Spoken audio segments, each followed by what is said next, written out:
Hi there, Jennifer here from Seeker's Lamppost. This is my very first tarot reading on my YouTube channel. Yay for me. The first thing I want to do is, of course, you clear the room. You clear the energy of the room. You clear your energy. But I also have a little ritual. I call upon all beings of light and my guides to be here with me as I consult the tarot for guidance. Only beings of light from the source are welcome here. All other beings are banished forever. And now I'll say something like, I encircle myself with the white light of God's love and divine protection. Usually I would say it 3 times. And then I'd say, may I read the cards with objectivity and not allow my personality to interfere, right? So this is the first thing that I would do. Okay, so let's put that away. And I don't have a whole lot of room here.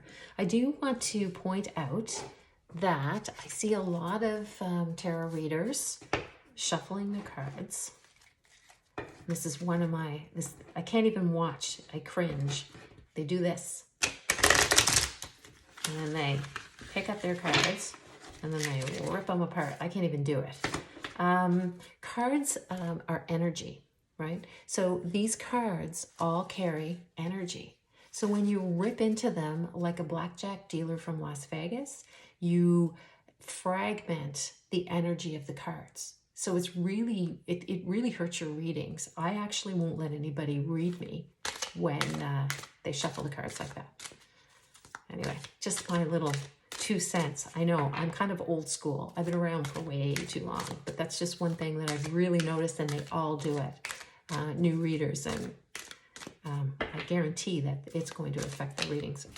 Okay, so the first thing I want to do is I want to pull a card from the past life deck, and then I'm going to do a card from the, let's see, the archetype deck, Caroline Myss archetype deck. It's really cool. I love doing this because it sets the tone for the reading. Okay, so let's see what they got for us today.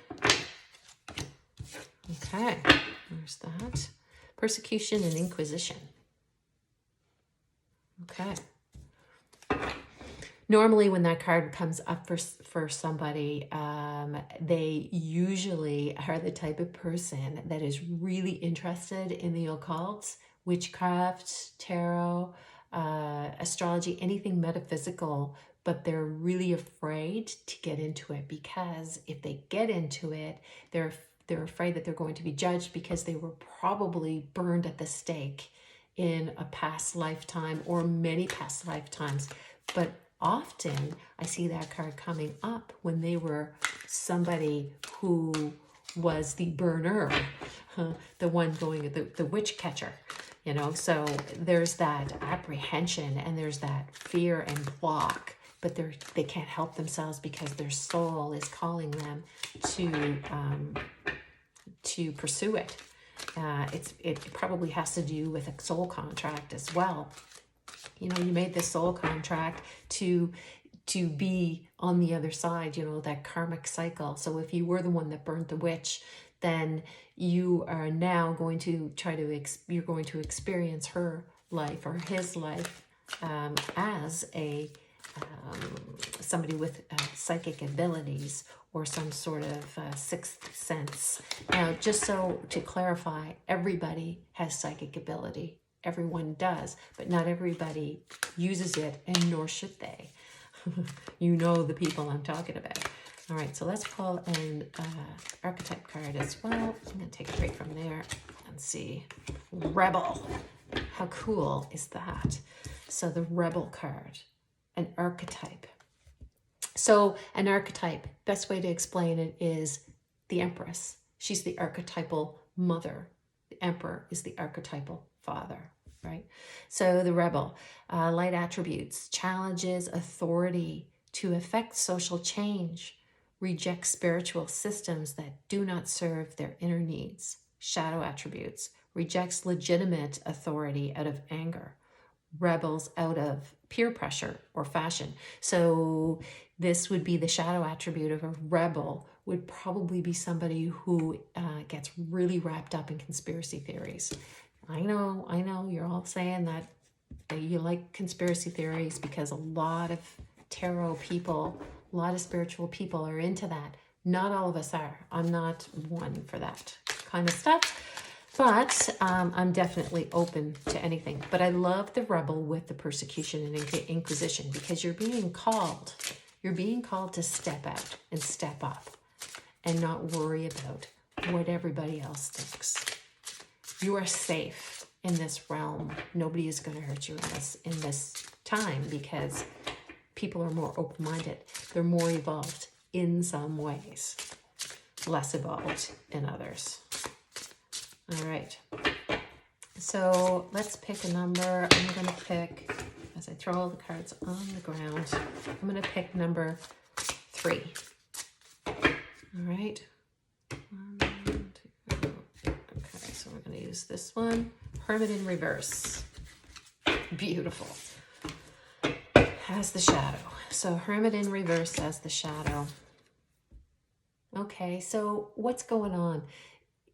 Whoever is watching this, you've got something very special or unique. I don't like to say special because I don't want to imply that anyone is better than anybody else. But the Hermit in reverse, you know, the Hermit when he's upright, people say this is about, isolation, or when it's in reverse, it can be more like isolation. Isolation is such a harsh word, but I'm not getting that for this. This here has to do with these two. This is a calling, right? This is a calling because you have information and you have abilities to share with others that you're not doing. You're just choosing not to. And I think it's because of fear. People are still afraid to come out spiritually. Or it could be, it doesn't have to be spiritually, but you have something that you're afraid, some sort of ability that you're afraid to stand up and show the world. Okay? Yeah, and there's the Strength card in reverse as well. You see that? Yeah, it's probably backwards. Sorry about that. The Strength card in reverse as well. So, we've got this roar, we've got this power, we've got this intuition and patience and everything, but it's in reverse. So again, it's like avoiding the calling, Let's see. Queen of Wands, the Seer. So I can't help but to go toward the spiritual work, the light worker that is maybe too afraid to step up and say exactly what they see and they hear and they feel, because these are tumultuous times. These are times that people are afraid to be who they are. And I don't think that people don't know who they are. I really think that everybody has a really good idea of who they are. But it takes guts to be yourself. It really does. This Queen of Wands knows herself. She's completely and totally self-aware. And I see her as a seer. She's very spiritual, energetic. Look at the transformation in that card. The mandorla is around her. Actually, it's around her, mostly around the root chakra too. But I think I see that card as, I see this as a spiritual awakening. A lot of people are talking about this pause being the time for that, for the spiritual awakening. But I think it's also a time to meet your shadow. Is to really, you're being forced to really see yourself for who you are. And who you are is a beautiful thing. We all have negative parts of ourselves or shadow sides of ourselves, because you can't have one without, you can't have light without darkness, right? You can't have that. So let's see. Yeah. So the Queen of Wands is here representing your highest, your higher self, your highest good, your highest ability. And you've got the Page of Wands on top of that. So it really is a calling to get off your butt and to get going and to start. The Page of Wands, the pages are messengers. And this guy's got a big message of light, and so do you. And this is why you're being called to find your voice.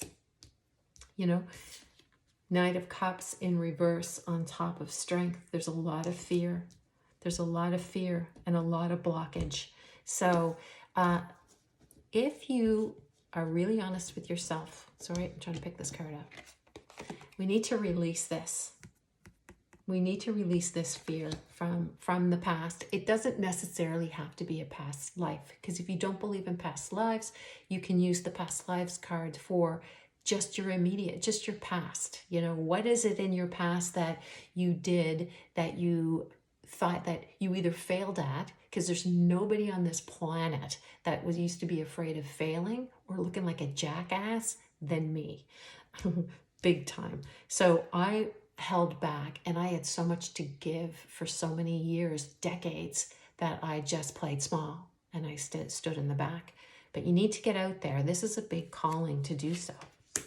Yeah, you've got so much to share with the world. See this light? You have so much to share with this world. And it doesn't have to be, you know, a tarot reader or a psychic. It certainly can be, or a witch, or whatever you're into. It could be anything in your life that you need to create, that you need to expand upon. That it could be just something as simple as not letting people push you around anymore. Just, you know, making people listen to what you have to say. Having the strength. So when these cards show up, okay, whoops, in reverse like this, they can be turned upright. In fact, the reason why they've showed up in reverse is just to let you know that this is what your energy is right now. You're playing small. You've got this potential to be this great person, to do wonderful things. You know, these are beginnings and endings. So this is an ending of these old ways, of these timid ways, like this you go first kind of attitude. It's okay for you to go first and not allow the person ahead of you or behind you to go first. You know, you have to tap into that rebel archetype that you know you have, that you can challenge things that you don't agree with, instead of just going, oh, well, I guess I'm just going to have to go along with the crowd. Bah, bah. Don't be a sheep.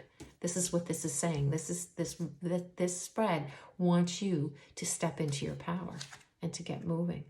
And when you do, the world will be yours. So strong indication that this is a karmic cycle. Again, if you're not into the past life thing, it could be just something that you have set into motion that you haven't completed because of insecurity, some sort of insecurity, fear of being judged, fear of being laughed at, fear of failing.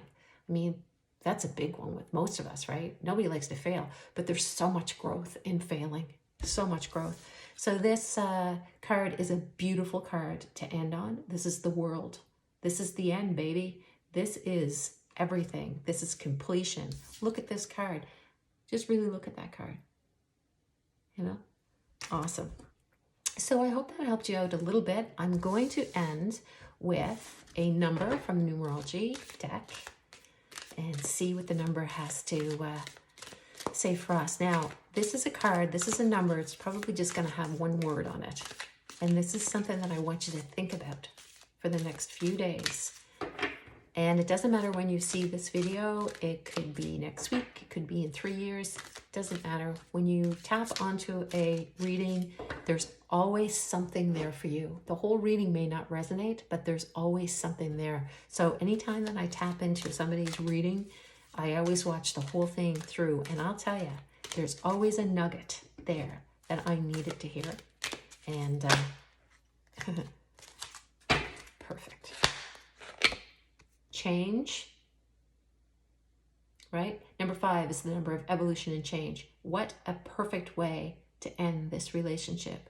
This change that you are, I'm not even going to say avoiding, because it's just, I know you know it's there. So I guess avoiding would be a good word, but it's more like totally and completely fear-based. But this change is going to bring you a happy ending. But the number I want you to, the number that's important is the first number that came up, and that's change. Make some changes. Yay. All right. Well, thank you for tuning in, and I hope you will be back. My name is Jennifer. I have a page called Seeker's Lamppost on Instagram. Please come by and follow. We're going to be live tomorrow night, April 30th, Thursday night at 9 o'clock, Atlantic Daylight Time. Next time I'm going to show my face. I just couldn't get the camera to set properly so that you could see the cards. So I'll work it all out. I'm not as techie as one might think. I am a Generation Xer, so I don't have the tech skills. So anyway, that's it for me, and I hope that you will subscribe to my page, and I hope to talk to you again. Have a great day, and take care.